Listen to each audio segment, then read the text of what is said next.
Hey guys, welcome to the channel. My name is Bad Guy from there. You can find me on Reddit with the same name. I've been wondering how to start this journey with you guys, and I just figured this newest chapter of Blue Lock, man, this was amazing.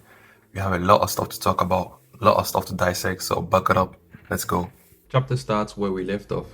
The play Isagi was trying to do has been stopped in the nick of time by Nico. Isagi wonders what happened.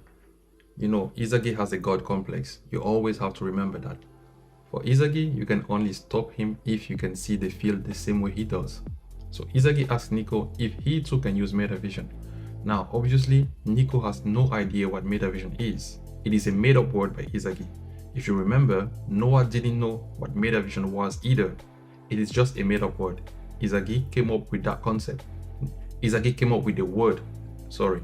No other players will be familiar with that word, although some may certainly be familiar with the concept of metavision. Isagi then proceeds and gives Nico a crash course on what metavision is. If you remember, metavision is the way you use your eyes. You use your peripheral vision to scan the field to input a lot of information, and then you use your football knowledge, your IQ, in order to process all those information at the same time. This allows someone with a high enough level of football IQ to predict or to see through certain plays and make sure that they can identify the spots on the field that are more comfortable for a goal or maybe to stop a goal. So it's very important to know that. At the very least, if Nico did what Isagi describes as metavision, Nico wasn't aware of it. According to Nico, all he did was keeping eye on Isagi and the ball. He had to keep Isagi and the ball in his line of sight. By doing so, that allowed him to foresee the danger or where the danger on the field could arise.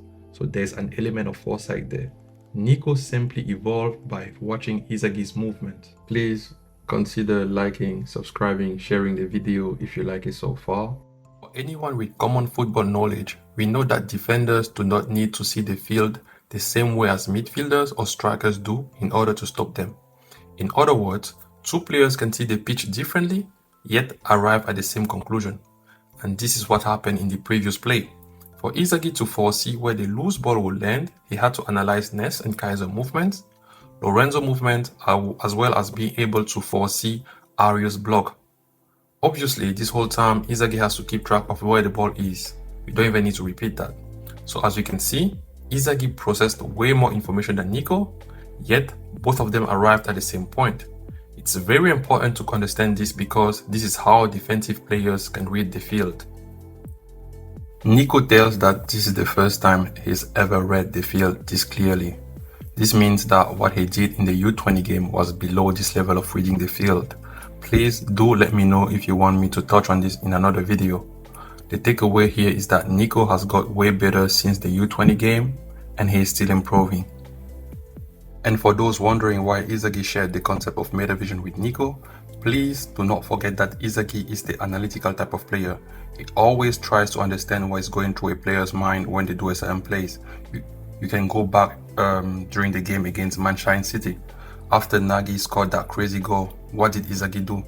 Isagi is well aware that Nagy is a genius, but that wasn't enough. He wanted to understand what was really going through Nagy's mind.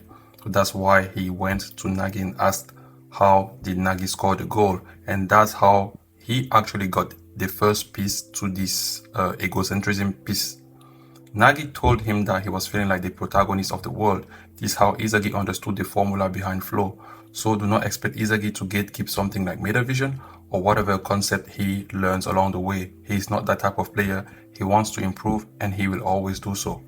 After that, we get a very important piece of information from Oliver Aiku. He reiterates the fact that Nico did not follow the team strategy on the last play. This to me means that Ubers is way less scary than I had imagined.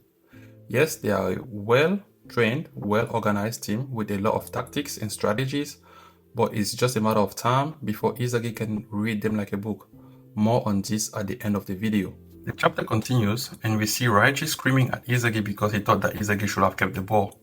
Raichi is just clueless.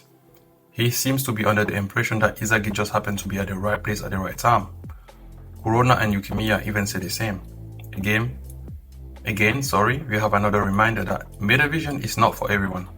Only a select few can read the field, the flow of the game at such a high level. Isagi identifies all the possible MetaVision users being himself, Kaiser, Nico, and probably Lorenzo, since Lorenzo has been able to keep up with Kaiser all this time. For those who are angry that Aiko was not included here, please do remember that our clueless genius Isagi has just realized that defenders use some sort of MetaVision as well. Plus, he has never analyzed any plays made by Aiko through the lenses of MetaVision. So rest assured, Aiko has MetaVision. As we saw in the U20 game, Isagi will simply learn it the hard way. Isagi classifies the use of eyes into many categories, among which the read ahead category, which is needed to control the flow of the game, by gathering lots of information like Isagi does or fewer information like Nico did. There's also a more 1v1 oriented category. In that category you can find the predator eye. Baru uses the predator eye, or let me rephrase it, Baru focuses on his 1v1 with the goalkeeper by watching him closely and waiting for the moment when the goalkeeper lowers his guard or makes a mistake. Although it should have been obvious to Isagi before, Isagi now learns that there are more ways to use the eyes. It's the same way that to us it is obvious that you can take advantage of someone's blind spot. Isagi had to wait until Naruhaya did it to understand it back in the second selection. It's the same thing happening again. Isagi is really a clueless genius.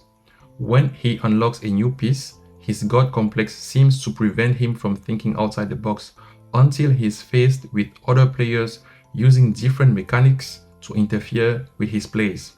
My guess is Isagi will upgrade his logic, and I have a whole new theory about this. Please let me know if you want to hear this and I will drop the video for it.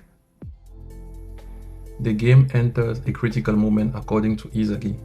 The player that can emerge victorious among this high-level chess play will lead his team to the win.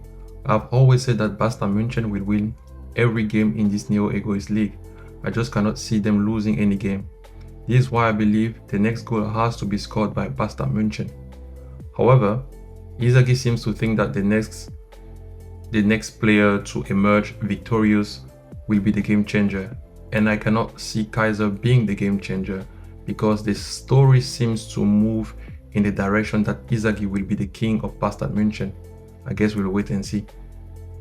We also have a Kaiser moment. He seems to be annoyed by Lorenzo. He even says that Lorenzo got better since the last time they played together, which goes back to what Lorenzo said last chapter, that Ness got stronger, so the two of them have definitely played before in the previous game. Lorenzo got better, Kaiser cannot move freely, he is annoyed, and he is about to show his 100%. I've been waiting to see that. I want to see the gap between him and players like Rin, Shido, Isagi. The game restarts, Grim has the ball, he's about to perform the throw-in. We can see that Ness is being chased by Rico, a Uber player. Grim passes the ball to Ness, obviously, and we can see that everybody is focused, waiting to see the next mistake, waiting to see who is going to be the first to predict the future. And here he goes. Who burst out of nowhere? Kunigami. He is finally about to show what he's got.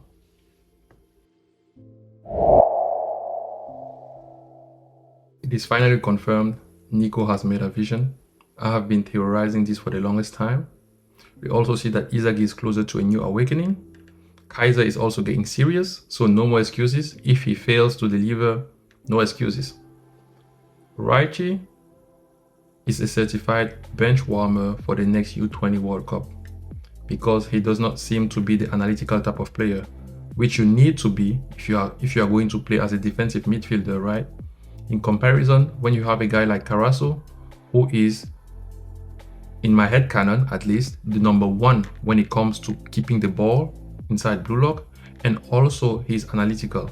So the defensive midfielder spot is so far reserved for Karasu unless somebody else surprises us, but I don't think that's gonna happen. So we also see that Ubers, like I said, is less scary because, well, as long as you play outside what they could have foreseen with their strategies, they are going to be clueless unless some players from Ubers start to follow their ego the same way Nico did this chapter. So guys, that was it for the video. Let me know what you guys thought. post your comment down below, and please make sure to share, like, and subscribe. Peace.